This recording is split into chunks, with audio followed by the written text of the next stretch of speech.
Alors, je suis originaire de Lyon. Je suis né à Lyon et je suis parti très jeune de Lyon pour le Dauphiné, la Drôme, plus particulièrement à Romans, où j'ai suivi ma scolarité dans le primaire. Et je suis retourné sur Lyon, bien entendu, en suivant ma famille qui s'est réinstallée à Lyon. Et au bout de quelques années, j'ai intégré l'ORT, mais on y reviendra, je pense, plus tard.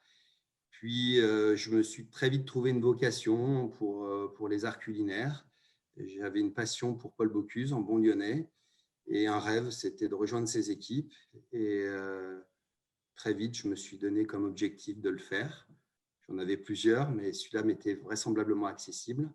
Et j'ai réussi à intégrer ces équipes au bout de quelques années de vie étudiante et d'engagement de jeunes stagiaires, de jeunes payant ses études. Ça m'a permis de me faire des contacts et de postuler chez Paul Bocuse, où j'ai été pris comme contrôleur de gestion. Je ne suis pas resté j'ai pu partir pour mieux revenir. Et actuellement, je suis directeur général du groupe et associé, puisque nous avons repris avec Jérôme Bocuse et Paul Bocuse la part d'un fonds d'investissement qui avait racheté le groupe quelques années plus tôt, mais on y reviendra peut-être. Voilà, donc je suis directeur général du groupe Bocuse et président de l'association de la Fondation Bocuse, qui est assez importante. Alors, je suis rentré dans une période très délicate de ma vie où je suis dyslexique. Je le suis encore, mais je me soigne.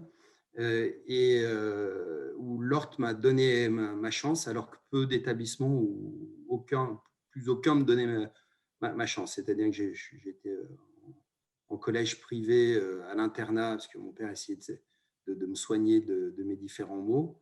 Hein. La dyslexie amène une forme comment dirais-je, de compensation, où on a envie de faire un peu l'idiot, de faire rire les autres, on compense. Et à une époque où plus personne ne me faisait confiance, l'ORT m'a tendu la main et j'ai pu rentrer à l'équivalent je dirais de la quatrième, troisième, où je suis rentré dans un cycle professionnel en comptabilité.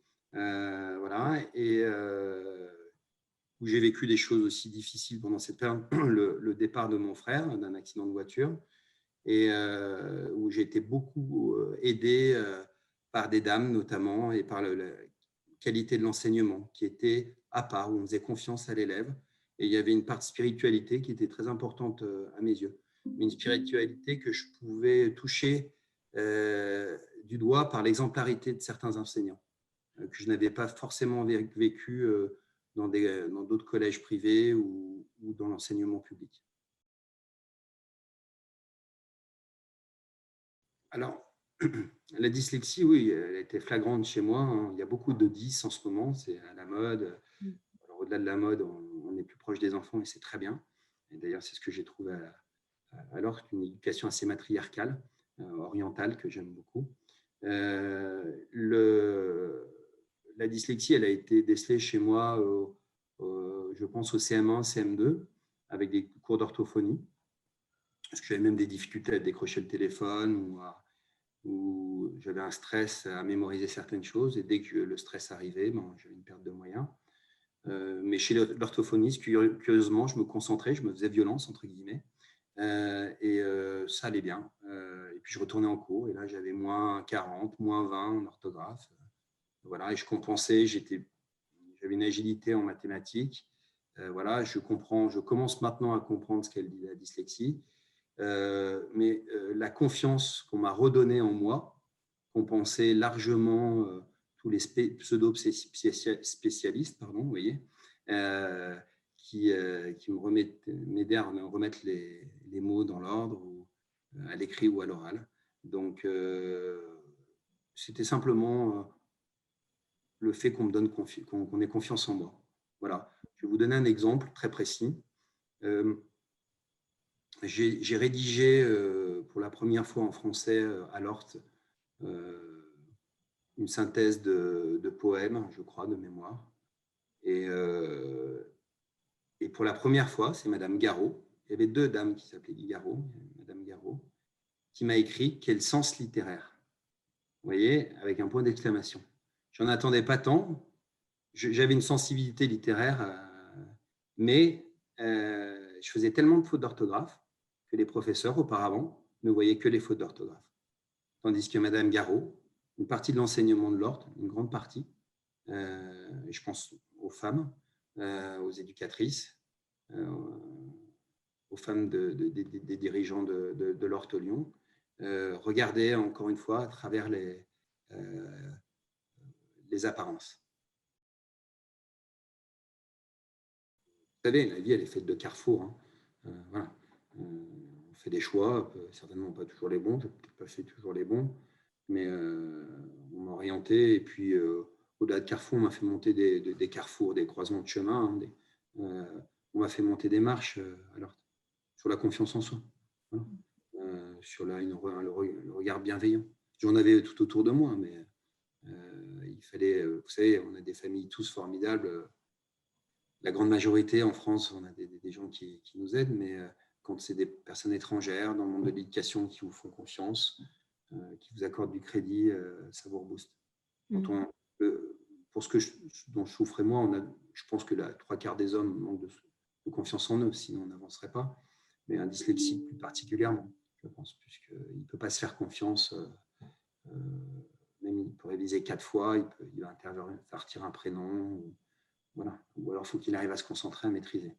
On ne va pas rentrer dans la technique, mais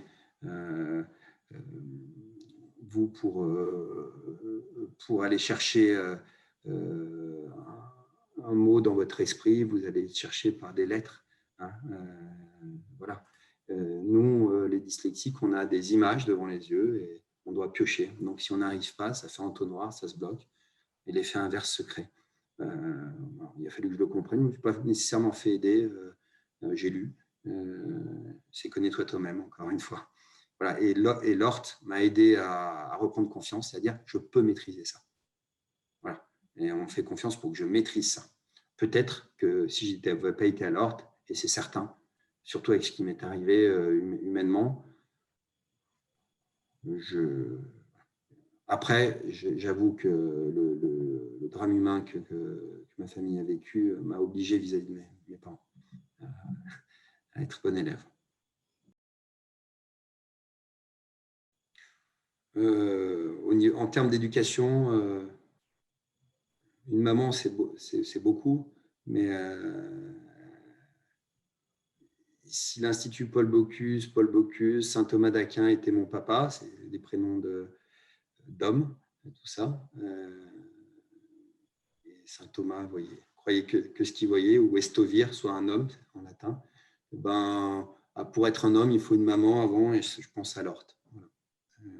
Et à ces 3 dames, j'espère, me verront ou pas, et j'invite à prendre contact avec moi pour qu'on partage un moment, pas à travers une vidéo, mais un repas, pourquoi pas, ou simplement un thé, un café.